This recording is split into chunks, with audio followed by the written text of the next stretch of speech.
사도신경으로 우리의 신앙을 고백하며 8월 6일 금요일 12예언서 기도회 시작하겠습니다.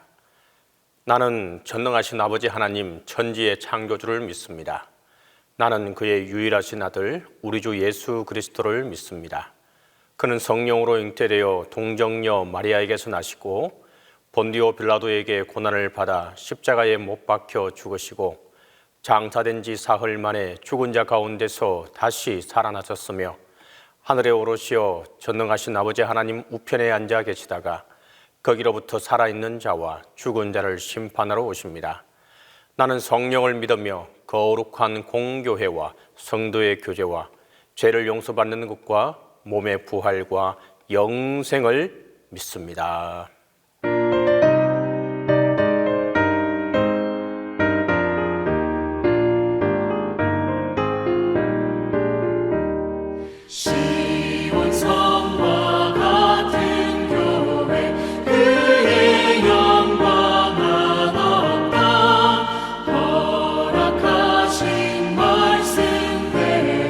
주가 진히 세웠다. 한성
이 새벽에 우리에게 주신 하나님의 말씀은 학개 2장 20절에서 23절입니다. 구약성경 학개 2장 20절에서 23절입니다. 다 함께 봉독하겠습니다. 그달 24일에 여호와의 말씀이 다시 학개에게 임하니라. 이르시되 너는 유다 총독 스룹바벨에게 말하여 이르라. 내가 하늘과 땅을 진동시킬 것이요 여러 왕국들의 보좌를 엎을 것이요 여러 나라의 세력을 멸할 것이요 그 병거들과 그 탄자를 엎드려뜨리리니 말과 그 탄자가 각각 그의 동료의 칼에 엎드러지리라. 만군의 여호와가 말하노라. 스알디엘의 아들 내 종 스룹바벨아, 여호와가 말하노라. 그날에 내가 너를 세우고 너를 인장으로 삼으리니 이는 내가 너를 택하였음이라. 만군의 여호와의 말이니라 하시니라. 학수고대라는 말은 학의 머리처럼 목이 길게 늘어뜨릴 정도로 고통스럽게 기다린다는 뜻입니다. 예전에는 사람이 직접 가서 소식을 전하지 않고서는 소식을 전할 방법이 없었습니다. 그래서 소식이나 사람을 간절히 기다리다 보면 동구 밖까지 나가 발돋움을 해서 머리를 길게 빼며 바라보기 일쑤였습니다. 이러한 모습이 학의 긴 머리와 같다고 해서 학수고대라는 말이 생겨났습니다. 주로 기다리는 사람이 언제 올지 몰라서 목을 빼고 기다릴 때 사용하는 말입니다. 아들을 군대에 보낸 어머니의 기다림의 고통입니다. 또 투병 중인 아내의 회복을 기다리는 남편의 기다림 또한 고통 중에 있을 것입니다. 사업 실패로 방황하는 남편이 언제 재기할지 몰라서 노심초사 기다리고 있는 아내의 기다림이 그 고통의 하나입니다. 우리의 기다림이 우리에겐 고통일 때가 종종 있습니다. 그런데 이 기다림이 고통이란 사실을 뼈저리게 경험한 민족이 있는데 그것은 바로 본문에 나오는 이스라엘 민족입니다. 이스라엘 민족은 지난 70년 동안 바벨론의 포로 생활을 했습니다. 아마도 이스라엘은 포로 귀환을 학수고대하고 하루하루를 고통 가운데 지냈을 것입니다. 또한 하나님의 약속의 성취로 페르시아 고레스 왕의 칙령으로 포로 귀환이 이루어진 이후에는 이스라엘의 회복을 학수고대했을 것입니다. 하나님은 오늘 본문에서 두 가지 말씀을 하고 계십니다. 바로 열국에 대한 종말론적 심판과 스룹바벨을 중심으로 한 이스라엘의 회복의 예언을 하고 있습니다. 본문의 기다림은 언약 성취의 과정입니다. 이스라엘 백성의 기다림은 하나님의 약속이 성취되는 과정을 보여주고 있습니다. 물론 하나님의 약속을 기다리는 기다림은 고통스러울 수 있습니다. 그러나 우리를 축복으로 인도하는 통로라는 사실을 꼭 기억할 수 있길 바랍니다. 본문은 이스라엘 백성에게 미래적인 축복을 기록하고 있습니다. 또 본문은 하나님의 구원이 얼마나 역동적인 사역인지를 우리에게 또 잘 소개하고 있는 것을 보게 되는데 학개 2장 21절에서 23절에 보면 먼저 21절에 하늘과 땅을 진동시킨다라고 말씀하십니다. 그리고 22절에는 왕국들의 보좌를 엎는다, 또 그 병거들과 그 탄자를 엎드려뜨린다라고 말씀하십니다. 이것은 앞으로 도래할 하나님의 날을 예언하고 있습니다. 또 메시아는 머지않아서 하나님의 온 세상을 흔들 것이며 스룹바벨을 하나님의 인장으로 삼으실 것을 본문은 우리에게 전하고 있는 것입니다. 세상을 진동시키며 왕국들의 보좌를 엎으시며 그 병거와 그 탄자들을 엎드려뜨린다는 것입니다. 그리고 스룹바벨의 정권을 확고히 세워주겠다고 약속하고 있습니다.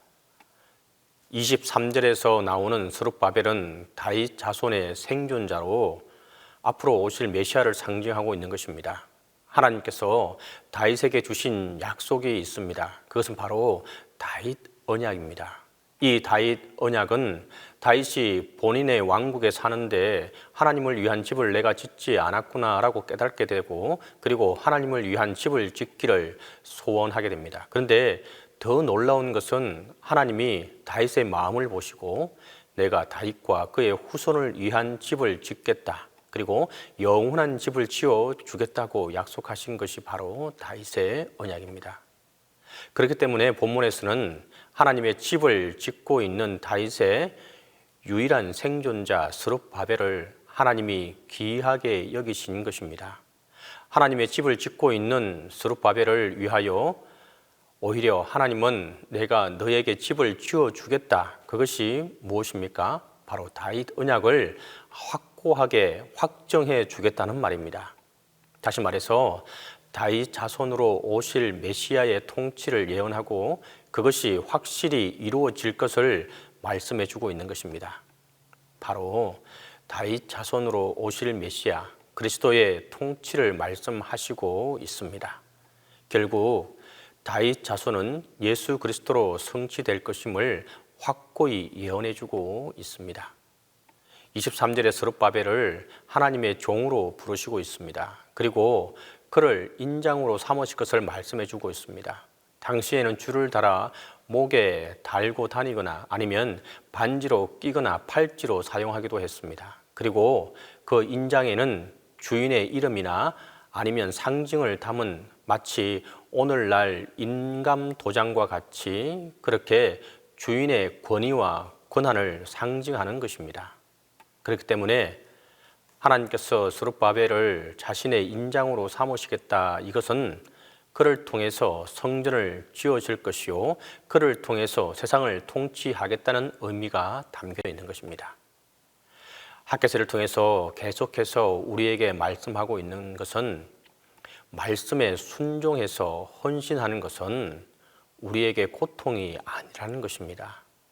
우리에게 축복의 통로라는 것입니다. 스룹바벨과 이스라엘 백성이 하나님의 말씀에 순종하여 희생을 각오하고 성전을 재건하려고 시작한 것은 고통이 아니라고 말씀하십니다. 오히려 그것은 축복의 통로였다고 말씀하고 있습니다.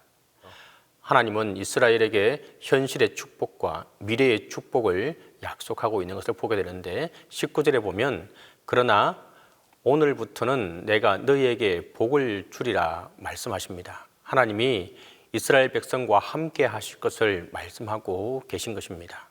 풍성한 추수를 할 것을 말씀하고 계시고 너희가 하나님의 백성이다라고 확정해 주시는 말씀입니다. 그리고 본문 22절과 23절에서는 다윗의 언약은 확실히 성취될 것을 약속하고 있습니다. 하나님은 그 마음을 소중히 여기셔서 다윗과 그 후손을 위해서 영원한 집을 약속해 주신 것입니다. 마찬가지로 본문에서 스룹바벨은 하나님의 집을 짓기 위해 많은 희생을 하게 됩니다. 그런데 그것보다 훨씬 더 좋은 집, 영원한 집을 스룹바벨을 위해서 지어주겠다고 하나님은 또 말씀하고 있습니다. 그것이 무엇입니까? 바로 예수 그리스도 안에서 다윗 언약이 성취될 것을 말씀하신 것입니다. 그렇기 때문에 이러한 상징은 우리에게 분명히 말씀하고 계십니다. 우리 생각에는 이스라엘 백성들이 성전 재건을 위해서 희생했다고 할 수 있지만 하나님께서는 오히려 그들이 치러야 할 대가보다 훨씬 더 크고 놀라운 축복을 약속해 주고 계십니다. 이스라엘 백성의 헌신은 고통이 아니라 축복의 통로였음을 우리는 깨달을 수 있어야 합니다. 이것이 하나님의 나라의 원리입니다. 우리는 흔히 하나님을 섬기는 것이 엄청난 희생을 요구한다고 생각할 수도 있습니다. 그러나 실상은 하나님께서 부어주시는 축복에 비하면 우리의 희생이라고 할 것은 너무도 부족하고 작은 것들입니다. 오히려 우리의 작은 희생에 넘치도록 부으시는 하나님의 엄청난 축복에 감사해야 할 뿐입니다. 그러기에 오늘 이 진리의 말씀을 깨닫고 하나님께서 희생을 요구하실 때 믿음으로 반응하는 저와 여러분이 될 수 있기를 바랍니다. 이러한 하나님의 요청에 흔쾌히 응하며 우리의 헌신이 고통이 아니라 하나님이 주시는 축복의 통로로 바꾸어가는 저와 여러분이 될 수 있기를 간절히 바랍니다. 그리고 이와 같이 하나님께서 부르실 때에 온전히 응답하고 하나님께 온전한 헌신을 드리는 자에게 하나님의 축복이, 하나님의 은혜가 함께하게 될 것입니다. 다 함께 기도하겠습니다. 첫 번째 기도 제목은 주님의 때가 올 때에 진정으로 우리가 준비되어서 하나님께 쓰임받을 수 있게 해달라고 기도하도록 하겠습니다. 두 번째로는 아직도 질병 중에 있는 동신의 환우들이 많이 있습니다. 하나님께서 그들의 아픔과 고통을 치유해 주시고 회복해 해달라고 우리가 함께 기도하도록 하겠습니다. 마지막 세 번째는 예배가 회복되고 온전히 모이기를 힘쓰는 우리 모두가 되게 해달라고 기도하겠습니다. 이 세 가지 기도 제목을 가지고 우리가 함께 기도하겠습니다.